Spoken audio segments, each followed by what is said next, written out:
તામ્રપાન ને લાલ મરચા ને મીઠા લીમડા અને આ બે આખી મરચી, આદુ મરચી જે ખાંડેલી છે.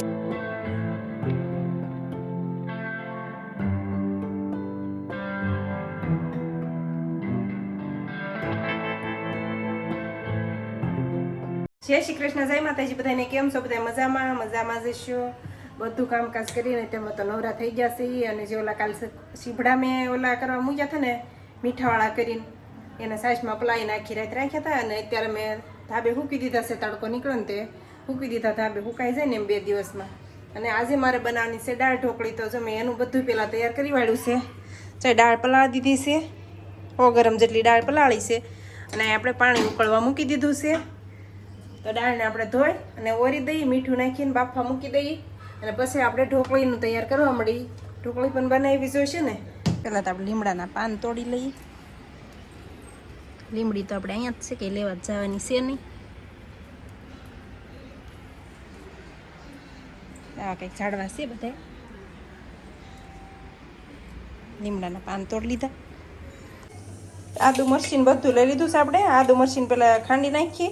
લીંબુ પણ નાખવાનું છે ને, એક આ ટમેટું. અને હવે બધા સૂકા મસાલા લઈ લઈએ. દાળ ઢોકળીને જો બધું ટમેટાને એવું સુધારીને કરી દીધું છે તૈયાર. સૂકા મસાલા લઈ લીધા છે આપણે. મરચાં ને તામ્રપાન ને મરચી ને મીઠો લીમડો ને ટમેટા ને આદુ મરચી ખાંડેલી. અને હવે આપણે લોટનું બધું તૈયાર કરી વાળીએ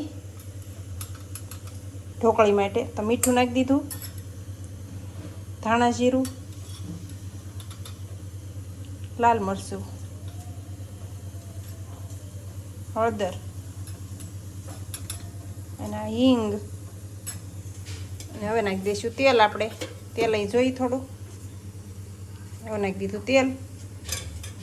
અને હવે આપણે લોટ નાખીએ અને પછી લોટ બાંધી દઈએ.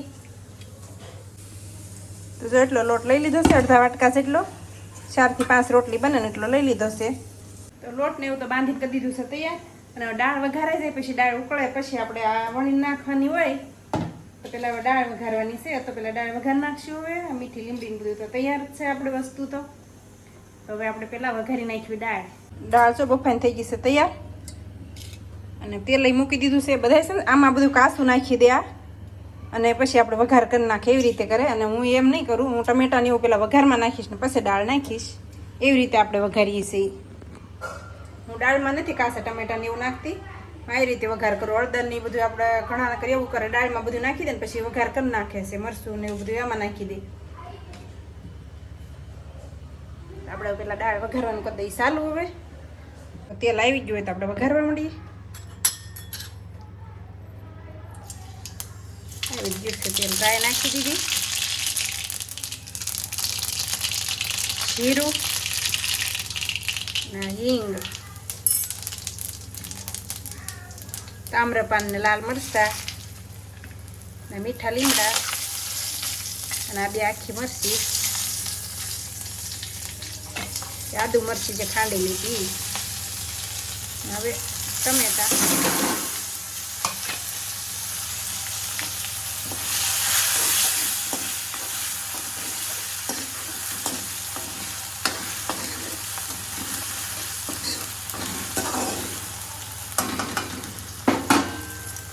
ટમેટા તેલમાં ચડાવવા મળે ને એટલે તરત આપણે હળદર નાખી દીધી,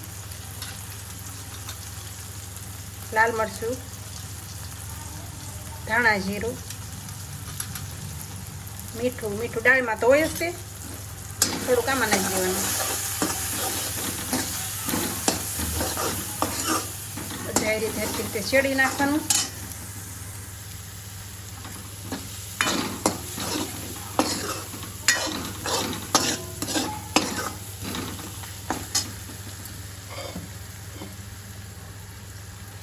હવે નાખી દેવાની દાળ આપણે.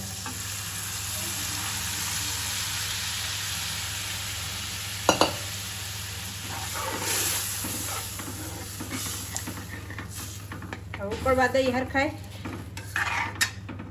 લીંબુ નીચવી દઈ. બી અંદર ન જાય એટલે પેલા વાટક્યામાં રસ કાઢી નાખું અને પછી આપણે રસ નાખીએ. લીંબુ હોય ને તો સારી લાગે. ગોળ ને લીંબુ બે હોય ને એટલે ખાટી મીઠી મસ્ત થાય. આમ ગળી લાગે અને ખાટી મીઠી અસર થાય. એટલે ખાટી ને ગળી બે આમાં હરખી હોવી જોઈએ તો મજા આવે. અને તમે કઈ રીતે દાળ ઢોકળી બનાવો છો એ અમને કમેન્ટમાં કહેજો. અમે તો આ રીતે બનાવી છે.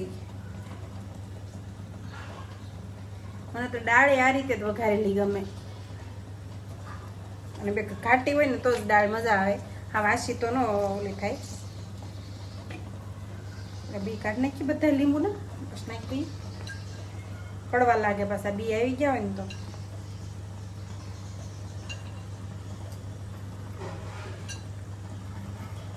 હવે દીદી આવતી જશે તો લીંબુનો રસ થઈ જશે તૈયાર.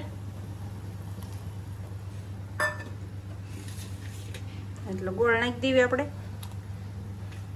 ગોળ પણ અહીં જોઈને થોડુંક તો મીઠું તો આપણે બાફામાં નાખ્યું હતું તે પાછું જરીક વઘારવામાં નાખી દીધું.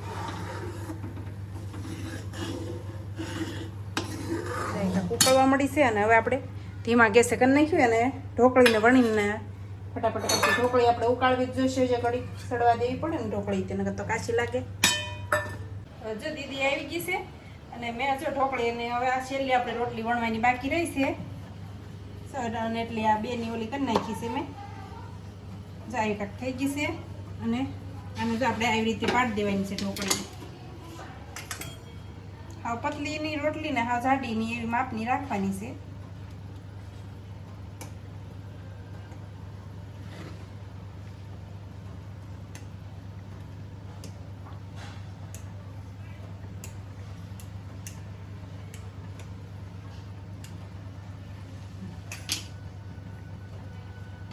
ઢોકળી પડી ગઈ બધી.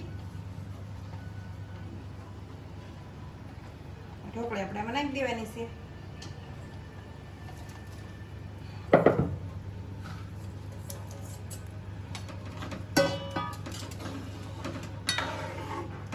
ઢોકળી નાખીને હવે આપણે 5 મિનિટ જેટલી ઉકળવા દેવાની છે. 5 થી 7 મિનિટ થઈ ગઈ છે. એટલે ઘાટી થઈ જાય. આપણે 5-7 મિનિટ આપણે ઉકળવા દઈએ ને એટલે બધી વસ્તુ આપણે નખાઈ ગયેલી છે. ખાલી ધાણા આપણે ઉપરથી નાખવાના છે. દાળ ઢોકળી જો બનીને થઈ ગઈ છે તૈયાર. કે ઘાટી થઈ અને જેમ ઠરશે ને એમ જ તો જાડી થઈ જશે હાવ. અને ઉપરથી આપણે ધાણા નાખવાના છે. લીલા ધાણા નાખી દીધા. અને દાળ ઢોકળી બનીને થઈ ગઈ છે તૈયાર. આવું કંઈક જો આપણે બનાવવું હોય અને ઉતાવળ હોય ને તો આ જલ્દી બની જાય. કે કામ હોય કે કંઈક જવાનું હોય ને એવું હોય ને તો ફટાફટ આ વસ્તુ બની જાય. આપણે દાળ બાફીને ઢોકળી બનાવી સીધી ઢોકળી નાખવાની એટલે વઘારી. તો આવું કંઈક બનાવી છે મેં દાળ ઢોકળી. તો હાલો બધા જમવા આપણે જમી લઈએ. આ સાથે જ આજનો બ્લોગ આપણે પૂરો કરી દઈશું. તો વિડીયો તમને કેવો લાગ્યો કમેન્ટમાં જરૂર કહેજો. અને જો પસંદ આવ્યો હોય તો લાઈક શેર અને સબસ્ક્રાઈબ કરી દેજો. અને કાલના ઓલા આપણે કોઠીંબાનો વિડીયો છે એ આપણે એ થોડોક મૂકી દેવું તો જોઈ લેજો બધાએ. અને કાલે જે હું કડવા શીભડા લાવીશું ને એની મારે આજે કાસરી બનાવવાની છે. કાસરટમાં લઈ લીધા છે ને ધોઈ નાખી.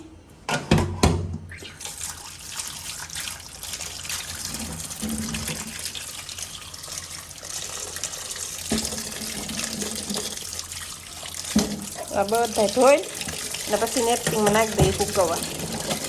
પછી કાસરી કરીએ.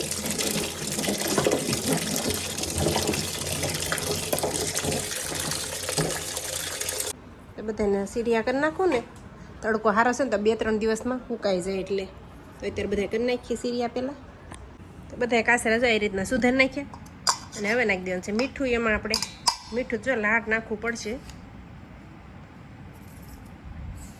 કડવાઈટ હોય કે નહીં આની કડવા રહ્યા શીભડા એટલે કોઠીમાં.